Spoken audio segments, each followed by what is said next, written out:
ಎತ್ತರದಲ್ಲಿ ಒಂದು ಮನೆ ಇದೆ ನೋಡಿ, ಇಲ್ಲೊಂದು ಮನೆ ಕಾಣ್ತಾ ಇದೆ ನೋಡಿ. ಈಗ ಹಿಂದೆ ಕೃಷಿ ಮಾಡ್ತಾ ಇರ್ಲಿಲ್ವಾ? ಎರಡೆರಡು ಕೃಷಿ ಮಾಡ್ತಾ ಇದ್ರು, ಅವಾಗಲೂ ಕಾಡು ಪ್ರಾಣಿಗಳಿದ್ದು. ಆದ್ರೆ ಇಷ್ಟು ಇರಲಿಲ್ಲ, ಇಷ್ಟು ಸಂಖ್ಯೆ. ನಾಗರ ಹಾವು, ನಾಗರವೆಲ್ಲ ಮಾಮೂಲಿ. ನೀವು ಕುದ್ರಾಳ ಅಂತ ಹೇಳ್ತೀರಾ, ಕೊಳಕಮಂಡಲ, ಕನ್ನಡಿ ಹಾವು ಅಂತ ಹೇಳ್ತೀರಾ? ಕನ್ನಡಿ ಹಾವು ಅಂತ ಹೇಳ್ತೀರಾ? ಅದೆಲ್ಲ ಇದೆಯಾ? ಮತ್ತೆ ಕಡಂಬಳ ಇದೆಯಾ? ಕಟ್ಟು ಹಾವು ಬದುಕಿ ಬರ್ತೇವೆ ಅನ್ನೋ ಒಂದು ಗ್ಯಾರಂಟಿ ಇರ್ತದ? ಗ್ಯಾರಂಟಿ ಇರ್ತದೆ. ನಾನು ಈ ಸಲ ಮಳೆಗಾಲದಲ್ಲಿ ಏನೊಂದು ಹಾವು ಕಚ್ಚಿ ಸಿಕ್ಕಿಲ್ಲ. ಏನು ನೀವ್ ಯಾಕೆ ಮೊದಲು ಕಚ್ಚಿದಾಗ ಕುಂದಾಪುರಕ್ಕೆ ಹೋಗುವಲ್ಲಿ ಇಲ್ಲಿ ಹೋಗಿಲ್ಲ? ಅಲ್ಲಿದ್ದ ಅವಾಗ ಸಾಯಿಬರ ಕಟ್ಟೆ ಹತ್ರ ಅಲ್ಲಿ.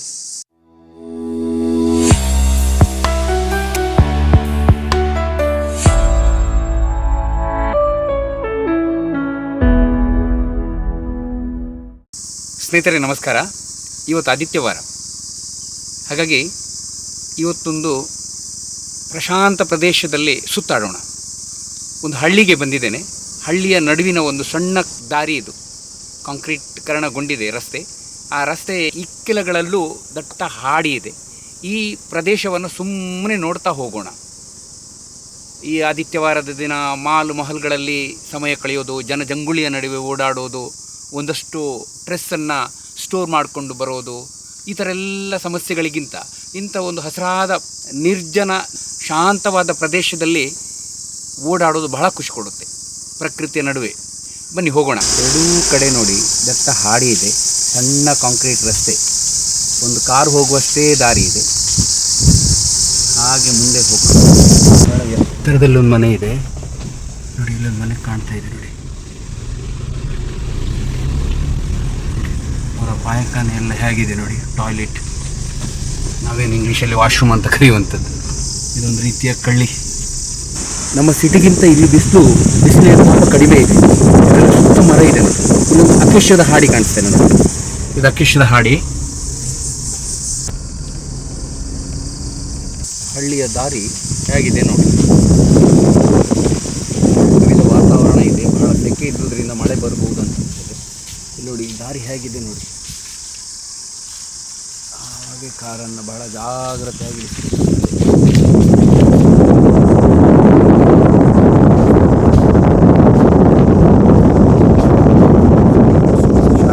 ಆರಾಮವಾಗಿದ್ದೀವಿ. ನಮಗಿಂತ ತೃಪ್ತರು ಇವರು ನೋಡಿ. ಒಂದು ಹಂಚಿನ ಮನೆ, ಒಂದಷ್ಟು ತೆಂಗಿನ ಮರಗಳು ಜೀವನೋಪಾಯಕ್ಕೆ, ಕೆಲವು ಬೇರೆ ಜಾತಿಯ ಮರಗಳು. ಇದೇ ಹಳ್ಳಿಯ ಜೀವನ. ಪಕ್ಕದಲ್ಲೇ ದಟ್ಟ ಕಾಡು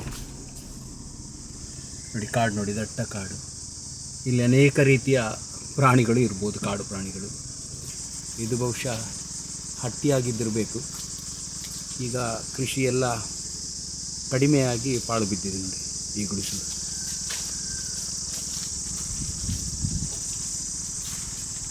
ಸ್ವಲ್ಪ ಅಡಿಕೆ ತೋಟನೂ ಇದೆ, ಬಹುಶಃ ಇವರದ್ದೇ ಇರಬೇಕು, ಈ ಮನೆಯದ್ದೇ ಇರಬೇಕು.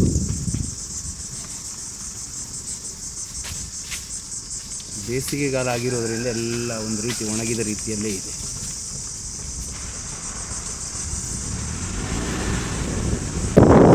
ದಾಸವಾಳ ಹೂವು ಚಂದ ನೆಟ್ಟಿದ್ದಾರೆ.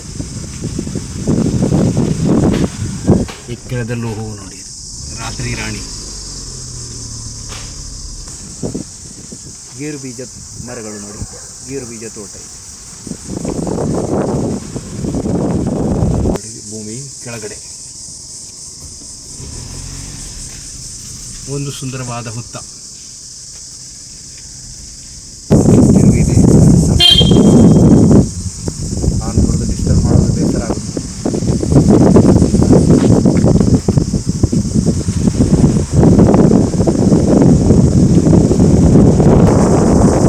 ಇಲ್ಲಿ ಗಾಳಿ ಮರ ಇದೆ, ಗಾಳಿ ಮರದ ಒಂದು ಹಾಡಿ ಇದು. ಗಾಳಿ ಮತ್ತು ಅಕೇಶ ಒಟ್ಟಿಗೆ ಇದೆ. ಒಂದು ಹಳ್ಳಿಗೆ ಬಂದಿದ್ದೇನೆ. ಹಾಗೆ ಹಳ್ಳಿ ದಾರಿಯಲ್ಲಿ ಹೋಗ್ತಾ ಇರುವಾಗ ಒಳಗಡೆ ಒಂದು ಎಡಕ್ಕೆ ತಗೊಂಡೆ. ಒಬ್ಬರು ಬರ್ತಾ ಇದ್ದರು. ಅವರನ್ನು ನೋಡಿ ಸ್ವಲ್ಪ ಮಾತಾಡಿಸುವಂತ ಅನಿಸ್ತು. ಇಲ್ಲಿಯ ಪರಿಸರ, ವನ್ಯಜೀವಿಗಳು, ಹಾವುಗಳ ಬಗ್ಗೆ ಸ್ವಲ್ಪ ತಿಳ್ಕೊಳ್ಳುವಂಥ ಮನಸ್ಸಾಯಿತು. ಈಗ ಅವರು ಇದ್ದಾರೆ, ಅವ್ರ ಜೊತೆ ಮಾತಾಡೋಣ ಬನ್ನಿ. ಸರ್, ಈಗ ಈ ಊರಿನ ಹೆಸರೇನು ಹೇಳ್ತೀರಿ ನೀವು? ಅಮೂಜಿ ಅಂತ. ಅಮೂಜಿ ಅಂತ ಹೇಳ್ತೀರಿ. ಇದು ಇಡೀ ಹಳ್ಳಿನ ಎಲ್ಲ ಕಾಡು, ತುಂಬ ಕಾಡಿದೆಯಾ? ಅರಣ್ಯ ಇಲಾಖೆಗೆ ಸಂಬಂಧಪಟ್ಟ ಕಾಡಿದೆಯಾ ಇಲ್ಲಿ? ಅರಣ್ಯ ಇಲಾಖೆ ಮೇಲ್ಗಡೆ ಅರಣ್ಯ ಇಲಾಖೆ ಕಾಡೆ. ಇಲ್ಲೆಲ್ಲ ಕೃಷಿ ಎಷ್ಟು ಮಾಡ್ತಾರೆ? ವರ್ಷದಲ್ಲಿ ಎಷ್ಟು ಕೃಷಿಯನ್ನು ಮಾಡ್ತಾರೆ ಇಲ್ಲಿ? ಒಂದೇ ಬೆಳೆ ಇಲ್ಲಿ ಜಾಸ್ತಿ. ಒಂದೇ ಬೆಳೆ ಮಾಡ್ತಾರೆ. ಯಾವುದಾದ್ರು ಕಾರ್ತಿ ಅಂತ ಹೇಳಿ ನೀವು ಹೇಳಿದ್ರಿ. ಆನಂತರ ಸುಗ್ಗಿ ಯಾಕೆ ಮಾಡೋದಿಲ್ಲ? ಸುಗ್ಗಿ ಅಂದರೆ ಪ್ರಾಣಿಗಳದ್ದೆಲ್ಲ ಕಾಟ ಜಾಸ್ತಿ. ಪ್ರಾಣಿಗಳ ಕಾಟ ಯಾವೆಲ್ಲ ಪ್ರಾಣಿಗಳು ಇರ್ತವೆ ಇಲ್ಲಿ? ಮಂಗ, ನವಿಲು, ಹಂದಿ, ಮಂಗ, ನವಿಲು, ಹಂದಿ, ಮತ್ತೆ ಕಾಡ್ಕೋಣ. ಕಾಡುಕೋಣ ತುಂಬಾ ಇದೆ ಇಲ್ಲಿ. ಅಂದ್ರೆ ಹಿಂದಿಗಿಂತಲೂ ಜಾಸ್ತಿ ಆಗಿದೆಯಾ ಆ ಪ್ರಾಣಿಗಳ ಸಂಖ್ಯೆ? ಜಾಸ್ತಿ ಆಗಿದೆ. ಈಗ ಮಂಗಗಳ ಸಂಖ್ಯೆ ಜಾಸ್ತಿ, ಮಂಗ ಮತ್ತು ನವಿಲು. ನವಿಲು ಜಾಸ್ತಿ ಆಗಿದೆ, ಕಾಡುಕೋಣಗಳ ಸಂಖ್ಯೆ ಜಾಸ್ತಿ ಆಗಿದೆ. ಜಾಸ್ತಿ ಆಗಿದೆ. ಅಂದ್ರೆ ಕಾಡುಕೋಣಗಳ ಈ ವನ್ಯಪ್ರಾಣಿಗಳ ಸಂಖ್ಯೆ ಜಾಸ್ತಿ ಆಗ್ಲಿಕ್ಕೆ ಕಾರಣ ಏನು? ಈಗ ಹಿಂದೆ ಕೃಷಿ ಮಾಡ್ತಾ ಇರ್ಲಿಲ್ವಾ? ಎರಡೆರಡು ಕೃಷಿ ಮಾಡ್ತಾ ಇದ್ರು, ಅವಾಗಲೂ ಕಾಡು ಪ್ರಾಣಿಗಳಿದ್ದು. ಆದ್ರೆ ಇಷ್ಟು ಇರಲಿಲ್ಲ, ಇಷ್ಟು ಸಂಖ್ಯೆ ಇರಲಿಲ್ಲ. ಮುಂಚೆ ನವಿಲೆಲ್ಲ ಇಷ್ಟಿರಲಿಲ್ಲ, ಒಂದೆರಡು ಈ ಥರ ಎಲ್ಲ ಇತ್ತು. ಈಗ ಸಿಕ್ಕಾಪಟ್ಟೆ ಜಾಸ್ತಿ. ನವಿಲು ಜಾಸ್ತಿ ಆಗಿದೆ, ಮಂಗ ಜಾಸ್ತಿ. ಮಂಗ ಜಾಸ್ತಿ ಆಗಿದೆ. ಅದು ಯಾವ ಕಾರಣಕ್ಕೆ? ಅರಣ್ಯ ಇಲಾಖೆ ಕಾನೂನು ಬಂದ ಕಾರಣಕ್ಕೆ ಅವುಗಳನ್ನು ಸಂರಕ್ಷಣೆ ಮಾಡಬೇಕು, ಹೊಡಿಬಾರ್ದು. ಆ ಕಾರಣಕ್ಕೆ ಇಲ್ಲಿ ಯಾರು ಅದನ್ನು ಹೊಡಿತಾ ಇಲ್ಲ, ಬೇಟೆ ಆಡ್ತಾ ಇಲ್ಲ, ಅವುಗಳ ವಂಶ ಜಾಸ್ತಿ ಆಗಿದೆ. ಆ ಕಾರಣಕ್ಕೆ ನೀವು ಹೇಳ್ತೀರಿ ಇಲ್ಲಿ ಎರಡನೇ ಬೆಳೆ ಮಾಡ್ತಾ ಇಲ್ಲ ಈ ಹಳ್ಳಿಯಲ್ಲಿ ಅಂತೇಳಿ, ಮಾಡ್ತಾ ಇಲ್ಲ. ಅದೇ ಕಾರಣಕ್ಕೆ ಎಲ್ಲ ವಿದ್ಯಾವಂತರಾಗಿ ಹೊರದೇಶಕ್ಕೆ, ಹೊರನಗರಕ್ಕೆ ಹೋದ ಕಾರಣ ಅಲ್ಲ ನೀವು ಹೇಳುದು.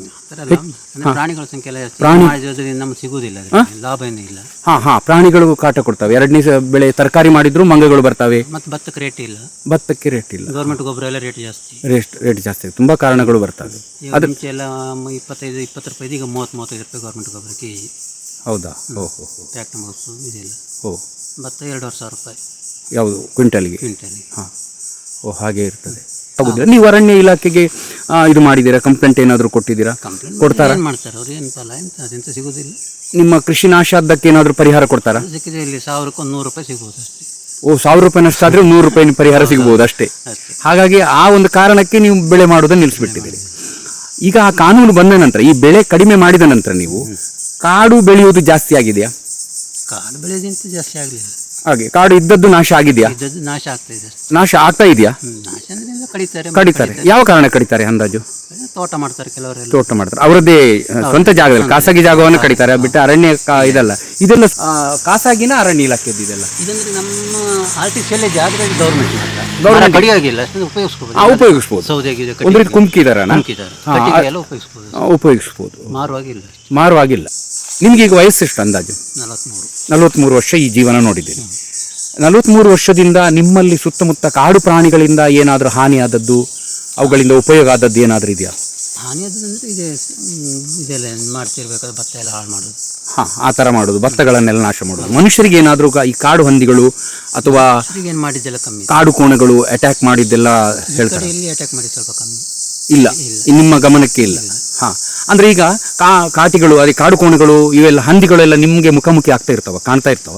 ಅಂದ್ರೆ ನಾವು ಈ ಕಡೆ ಎಲ್ಲ ಹೋದಾಗ ಸಿಗ್ತವೆ, ಆದ್ರೆ ಮುಖಾಮುಖಿ ಎದುರುಗಡೆ ಸಿಗ್ತವೆ. ನೀವು ಕೃಷಿ ಮಾಡುವಾಗ ಅಲ್ಲಿಗೆ ಬಂದದ್ದಿದೆಯಾ? ಇಲ್ಲ, ಅಲ್ಲಿ ಬಂದದ್ದಿಲ್ಲ. ಬರೋದು ನೈಟ್ ಅಲ್ಲ, ರಾತ್ರಿ ವೇಳೆ ಬರ್ತವೆ. ನೀವು ಎದುರು ಹೋದಾಗ ನಿಮ್ಗೆ ಏನಾದರೂ ಹೆದರ್ಸುವಂಥದ್ದು ಮಾಡ್ತಾವ ಅಥವಾ ಓಡಿ ಹೋಗ್ತಾವ? ಇವೆಲ್ಲ ಓಡಿ ಹೋಗ್ತವೆ. ಓಡಿ ಹೋಗ್ತವೆ. ಹಂದಿಗಳು ಎಲ್ಲ ಇದು ಮಾಡೋದು, ಮನುಷ್ಯನಿಗೆ ತೊಂದರೆ ಮಾಡೋದು, ಅದು ಎಲ್ಲಿ ಮಾಡೋದಿಲ್ಲ. ಮತ್ತೆ ಅದು ಮರಿ ಇಟ್ಟ ಹಂದಿಗಳು ಮನುಷ್ಯನಿಗೆ ಅಪಾಯ ಅಂತ ಹೇಳ್ತಾರೆ, ಅದು ಹೌದಾ? ಕಾಡಿಗೆ ಎಲ್ಲ ಹೋದ್ರೆ ಮಾತ್ರ, ಕಾಡಿಗೆ ಹೋಗಿ ಅವುಗಳ ಜಾಗಕ್ಕೆ ಹೋಗಿ ತೊಂದರೆ ಮಾಡಿದ್ರೆ ಮಾತ್ರ. ಅವುಗಳಾಗಿ ಏನೂ ನಮಗೆ ತೊಂದರೆ ಮಾಡಿದ್ದಿಲ್ಲ. ಮಂಗಗಳು ಆ ಥರ ತೊಂದರೆ ಅಂದರೆ ಇದೆ. ಯಾವುದು ತೆಂಗಿನಕಾಯಿ ಕಾಯಿ ಕೊಯ್ಯೋದು, ಅದನ್ನೆಲ್ಲ ನಾಶ ಮಾಡ್ತಾರೆ. ಅವುಗಳನ್ನು ಓಡಿಸ್ಲಿಕ್ಕೆ ಯಾವ ತಂತ್ರವನ್ನು ಯೂಸ್ ಮಾಡ್ತೀರಿ ನೀವು? ಇವಾಗೆಲ್ಲ ಕೆಲವೆಲ್ಲ ಮಿಷಿನ್ ಬಂದಿದೆ. ಆದ್ರೆ ಒಂದ್ಸಲ ಹೋಗ್ತದೆ, ಮತ್ತೆ ವಾಪಸ್ ಅದೇ ಥರ. ಈಗ ಮಿಷಿನ್ ಬಂದಿದೆ, ಹಿಂದೆ ಎಲ್ಲ ಹೇಗೆ ಓಡಿಸ್ತಾ ಇದ್ರಿ ನೀವು? ಅವಾಗೆಲ್ಲ ಮುಂಚೆ ಎಲ್ಲ ಕೋವಿಯೆಲ್ಲ ಇದ್ರೆ ಅದನ್ನು ಶಬ್ದ ಮಾಡಿ ಓಡಿಸೋದು. ಜಿಂಕೆಗಳು ಬರ್ತಾವ? ಜಿಂಕೆಗಳು ಬರ್ತವೆ ಇಲ್ಲಿ. ಅದು ಕೂಡ ನಿಮ್ಮ ಬೆಳೆ ನಾಶ ಮಾಡ್ತವೆ? ಬೆಳೆ ಅಂದ್ರೆ ಅವು ಫಸ್ಟಿ ಮಾತ್ರ ಅವು, ಆಮೇಲೆ ಸ್ವಲ್ಪ ಬೆಳೆದ ತಕ್ಷಣ ಮತ್ತೇನು ಮಾಡೋದಿಲ್ಲ, ತಿನ್ನೋದಿಲ್ಲ, ಆರಂಭದಲ್ಲಿ ಇದು ಮಾಡ್ತವೆ. ನಿಮ್ಗೆ ಎಷ್ಟು ಎಕರೆ ಉಂಟು ಕೃಷಿ ಭೂಮಿ? ಕೃಷಿ ಅಂದರೆ ಒಂದು 2 ಎಕರೆ ಇದೆ. ಯಾವುದೆಲ್ಲ ಅದು? ಅದರಲ್ಲಿ ಬರೀ ಭತ್ತ ಮಾತ್ರ. ಇದು ತೆಂಗು ಕಂಗು ಅದು ಇದೆ? ಸ್ವಲ್ಪ ಇದೆ. ಇಲ್ಲಿ ಹಾವುಗಳ ಬಗ್ಗೆ ನಿಮಗೆ ಸಾಧಾರಣ ಎಷ್ಟು ಪ್ರಭೇದ ಹಾವುಗಳೆಲ್ಲ ಕಾಣ್ಲಿಕ್ಕೆ ಸಿಗ್ತವೆ ಸರ್? ನೀವು ಇಲ್ಲಿ ಅವರೆಲ್ಲ? ಇದೆಲ್ಲ ಮಾಮೂಲಿ ಸೇಮ್ ಇದೆ ಥರ. ಯಾವುದೆಲ್ಲ? ಕಾಳಿಂಗ ಸರ್ಪ ಇದೆಯಾ? ಅದೆಲ್ಲ ನಾನು ನೋಡಲಿಲ್ಲ. ಇಲ್ಲ, ನಿಮ್ಮ ಗಮನಕ್ಕೆ ಬಂದಿಲ್ಲ. ಮತ್ತೆ ಬೇರೆ ಹಾವುಗಳು? ನಾಗರ ಹಾವು? ನಾಗರವೆಲ್ಲ ಮಾಮೂಲಿ. ನೀವು ಕುದ್ರಳ ಅಂತ ಹೇಳ್ತೀರಾ, ಕೊಳಕಮಂಡಲ, ಕನ್ನಡಿ ಹಾವು ಅಂತ ಹೇಳ್ತೀರಾ? ಕನ್ನಡಿ ಹಾವು ಅಂತ ಹೇಳ್ತೀರಾ, ಅದೆಲ್ಲ ಇದೆಯಾ? ಮತ್ತೆ ಕಡಂಬಳ ಇದೆಯಾ, ಕಟ್ಟು ಹಾವು, ಅದೆಲ್ಲ ಇದೆಯಾ? ನಿಮ್ಮ ಮನೆ ಆಸುಪಾಸು, ಮನೆಯ ಒಳಗೆ ಬರುವಂತದ್ದೆಲ್ಲ ಇದೆಯಾ? ಪಕ್ಕದಲ್ಲಿ ಏನಿಲ್ಲ, ಬೇರೆ ಕಡೆ ಹೋದಾಗ ಸಿಗುತ್ತೆ. ನಿಮಗೆ ನಿಮ್ಮ ವಠಾರದಲ್ಲಿ ಯಾರಿಗಾದರೂ ಹಾವುಗಳು ಕಚ್ಚಿದ ಪುರಾವೆ ಇದೆಯಾ ನಿಮ್ಮ ಗಮನಕ್ಕೆ ಬಂದ ಹಾಗೆ? ಕಚ್ಚಿದಂದ್ರೆ ಇದೆ, ಆದರೆ ಏನು ಇದಾಗಲಿಲ್ಲ. ಇದು ಅಪಾಯ ಆಗಿಲ್ಲ. ಇಲ್ಲಿ ಔಷಧಿ ಕೊಡುವವರು ಇದ್ದಾರೆ? ಇಲ್ಲಿ ಹೆಬ್ರಿ ಹತ್ರ ಒಳಗಡೆ ಒಬ್ಬರು ಇದ್ದಾರೆ, ನಾಯಕರು. ಹೆಬ್ರಿ ಹತ್ರ ಒಳಗಡೆ ಸ್ವಲ್ಪ ಹಿಂದೆ ಶಿವಪುರ ಅಂತ ಔಷಧಿ ಕೊಡ್ತಾರೆ. ಶಿವಪುರ, ಕರೆಕ್ಟ್. ಅವ್ರ ಹೆಸರು ಕೇಳಿದ್ದೇನೆ, ಒಬ್ರು ನಾಯಕರು ಔಷಧಿ ಕೊಡ್ತಾರೆ. ಅದು ತುಂಬಾ ಪರಿಣಾಮಕಾರಿ ಔಷಧಿಯಾ? ಈಗ ಅಲ್ಲಿಗೆ ಹೋದಾಗ ಬದುಕಿ ಬರ್ತೇವೆ ಅನ್ನೋ ಒಂದು ಗ್ಯಾರಂಟಿ ಇರ್ತದ? ಗ್ಯಾರಂಟಿ ಇರ್ತದೆ. ನಾನು ಈ ಸಲ ಮಳೆಗಾಲದಲ್ಲಿ ಒಂದು ಏನೊಂದು ಹಾವು ಕಚ್ಚಿ ಸಿಕ್ಕಿಲ್ಲ ಏನಂತ ಗೊತ್ತಾಗ್ಲಿಲ್ಲ. ಇಲ್ಲಿ ಖಾಲಿ ಖಾಲಿ ಕಚ್ಚಿ ಕಚ್ಚಿದ್ದು. ಕೆಲಸ ಮಾಡುವ ಕಚ್ಚಿದ್ದ ಅಲ್ಲ ಸರ್ ಒಂದು 7-7:30 ಹೊತ್ತಿಗೆ ನಡ್ಕೊಂಡು ಬರುವಾಗ. ಬೈಲಿ ಗದ್ದೆ ಹತ್ರ ಹೋಗಿ ಬರುತ್ತೆ. ಓಕೆ, ಏನ್ ಮಾಡಿದ್ರಿ? ಅಲ್ಲಿಗೆ ಹೋದೆ ನಾಯ್ಕರ ಹತ್ರ. ಈಗ ಕಚ್ಚಿದ ನಂತರ ನಿಮ್ ಹಾವು ಕಚ್ಚಿತ್ತು, ಎಲ್ಲಿ ಬೈಲಲ್ಲಿ ಕಚ್ಚಿತ್ತು. ಬೈಲಲ್ಲಿ ಕಚ್ಚಿದ ನಂತರ ನೀವು ನೇರ ಏನ್ ಮಾಡಿದ್ರಿ? ಸುಮ್ಮನೆ ನಡ್ಕೊಂಡು ಬಂದ್ರ? ನಡ್ಕೊಂಡು ಬಂದೆ. ಏನಾದ್ರು ಕಟ್ಟು ಏನು ಕಟ್ಟಿ ಹಾಕಿದೆ ಇಲ್ಲಿ. ಎಲ್ಲಿ ಯಾವ್ದ್ರಿಂದ ಕಟ್ಟು ಹಾಕಿದ್ರಿ? ಕಟ್ಟೆ ಯಾವ್ದು ಇದರಲ್ಲಿ ಬಟ್ಟೆಯಲ್ಲಿ. ಬಟ್ಟೆ ಯಾವ ಬಟ್ಟೆಯನ್ನು ಯೂಸ್ ಮಾಡಿದ್ರಿ? ಮೈ ಮೇಲೆ ಇರುವಂತ ಬಟ್ಟೆಯನ್ನು ಮೇಲೆಲ್ಲ ಬೇರೆ ಬಟ್ಟೆ ಮನೆಯಲ್ಲಿ. ಮನೆಗೆ ಬಂದ ನಂತರ ಕಟ್ ಹಾಕಿದ್ರಿ. ಈಗ ನಿಮ್ಗೆ ಕಚ್ಚಿದ ಜಾಗದಿಂದ ಮನೆ ಎಷ್ಟು ದೂರ ಇತ್ತು ಸುಮಾರು? ಇಲ್ಲ ಇಲ್ಲಿಂದ ಇಲ್ಲಿ ಇಷ್ಟೇ ದೂರ. ಅಷ್ಟೇ ಹತ್ರದಲ್ಲೇ ಕಚ್ಚಿದ್ದು. ಮನೆಗೆ ಬಂದು ಬಿಗಿಯ ಕಟ್ಟಿದ್ದ. ಬಿಗಿಯಾಗಿ ಕಟ್ಟಿ ಆಮೇಲೆ ಅಲ್ಲಿ ಹೋಗಿ ಯಾವ್ದ್ರಲ್ಲಿ ಹೋದ್ರಿ? ವಾಹನದಲ್ಲಿ ಆಟೋ ಮಾಡ್ಕೊಂಡು ಹೋದ್ರಿ? ಆಟೋ ಅಲ್ಲೇ ಇತ್ತ ಅಥವಾ ನೀವು ಕರ್ಸಿದ್ರ? ಕರ್ಸಿದ್ದು. ನೀವು ಮನೆಯಿಂದ ಆಸ್ಪತ್ರೆಗೆ ಅಲ್ಲಿ ಶೋಪುರಕ್ಕೆ ಹೋಗ್ಬೇಕಾದ್ರೆ ಎಷ್ಟು ಸಮಯ ತಗೊಳ್ತಾ ಅಂದಾಜು ನೆನಪಿದ್ಯಾ? ಅರ್ಧ ಗಂಟೆಯಲ್ಲಿ ಅಡ್ಮಿಟ್ ಆಗಿದ್ರಿ. ಅವ್ರು ಏನ್ ಮಾಡಿದ್ರು ಅಲ್ಲಿ? ಅವರು ಅದೆಲ್ಲ ನೋಡಿದ್ರು, ಆಮೇಲೆ ಆ ರಕ್ತ ಎಲ್ಲ ನೋಡಿದ್ರು, ತೆಗೆದು ಕ್ಲೀನ್ ಮಾಡಿ ಆಮೇಲೆ ಔಷಧಿ ಎಲ್ಲ ಕೊಟ್ಟರು. ಅದೊಂದು ವಾರ ಹಚ್ಕೊಂಡು ಸರಿ ಆಯ್ತು. ಒಂದು ವಾರದಲ್ಲಿ ಹಚ್ಚಿದ್ರಿ. ಆ ಜಾಗ ಕಚ್ಚಿದ ಭಾಗ ಇದೆಯಲ್ಲ ಗಾಯ, ಅದು ಸ್ವೆಲ್ಲಿಂಗ್ ಬಂತ? ದಪ್ಪ ಆಯ್ತಾ? ದಪ್ಪ ಆಗಲಿಲ್ಲ. ದಪ್ಪಗಿತ್ತ ಏನೂ ಆಗಿಲ್ಲ. ಮತ್ತೆ ಅದು ಯಾವ ಆಧಾರ? ಅದು ವಿಷದ ಹಾವೇ ಕಚ್ಚಿದೆ ಅಂತೇಳಿ ಅವ್ರು ಹೇಳಿದ್ರ? ಅದು ವಿಷದ ಹಾವಲ್ಲ ಅಂತ ಹೇಳಿದ್ರು ಅವ್ರು ಅಲ್ಲ ಅಂತ ಹೇಳಿದ್ರು. ಹಾಗಾಗಿ ಆರಾಮ ಬಂದ್ರಿ. ಅದಕ್ಕೂ ಒಂದು ವಾರದ ಔಷಧಿ ಕೊಟ್ರು. ವಿಷದ ಹಾವಲ್ಲ. ವಿಷದ ಹಾವಾದ್ರೆ ಏನ್ ಬರ್ತದೆ ಅಂತ ಹೇಳಿದ್ರು? ಚಿಹ್ನೆಗಳು? ಕಾಲು ದಪ್ಪ ಆಗುವುದು, ಆಗುತ್ತೆ, ಆಮೇಲೆ ನೋವು ಬರುತ್ತೆ. ಓಕೆ. ನೀವು ಅರ್ಧ ಗಂಟೆಯಲ್ಲಿ ರೀಚ್ ಆಗಿದ್ರಿ. ಯಾವ ಹಾವ ಆದ್ರೂ ತಕ್ಷಣಕ್ಕೆ ರಿಕ್ಷಾವನ್ನ ಕಾಲ್ ಮಾಡಿ ಕರೆದ್ರಿ. ಯಾಕೆ ನೀವು 2 ವೀಲರ್ ಅಲ್ಲಿ ಹೋಗಿಲ್ಲ? ನಾನು ಒಬ್ಬನೇ, ನೈಟ್ ಆಗಿತ್ತಲ್ಲ, ರಾತ್ರಿ ಹೋಗಿದ್ರಿ. ಈಗ ಆ ಬಿಗಿಯಾಗಿ ಕಟ್ಕೊಂಡು ಹೋಗಿದ್ರಲ್ಲ, ಆ ಬಿಗಿಯಾಗಿ ಕಾಲಿಗೆ ಕಟ್ಟಿದ್ರಿಂದ ಅಲ್ಲಿ ಹೋಗುವಾಗ ನಿಮ್ಗೆ ಬೇರೆ ಏನಾದ್ರು ಸಮಸ್ಯೆ ಆಯ್ತಾ? ರಕ್ತ ಪರಿಚಲನೆ ಸ್ಥಗಿತ ಆಗಿ ನೀವು ಒಂದು ರೀತಿ ಮರಗಟ್ಟಿದ ರೀತಿ ಏನಾದ್ರೂ ಆಯ್ತಾ? ಇಲ್ಲ, ಅದು ಅವ್ರು ಹೋಗ್ಕಿಂತ ಸ್ವಲ್ಪ ದೂರ ನಾನು ಬಿಚ್ಚಿಬಿಟ್ಟೆ, ಕಾಲು ಕಟ್ಟಿದ್ದು. ಅಲ್ಲಿ ಹೋಗುವಾಗ ಬಿಚ್ಚಿಬಿಟ್ರಿ? ಅವ್ರು ಜೋರು ಮಾಡಿದ್ರು, ಅದು ಬಿಚ್ಚಲಿಕ್ಕಿಲ್ಲ ಅಂತ ಹೇಳಿ.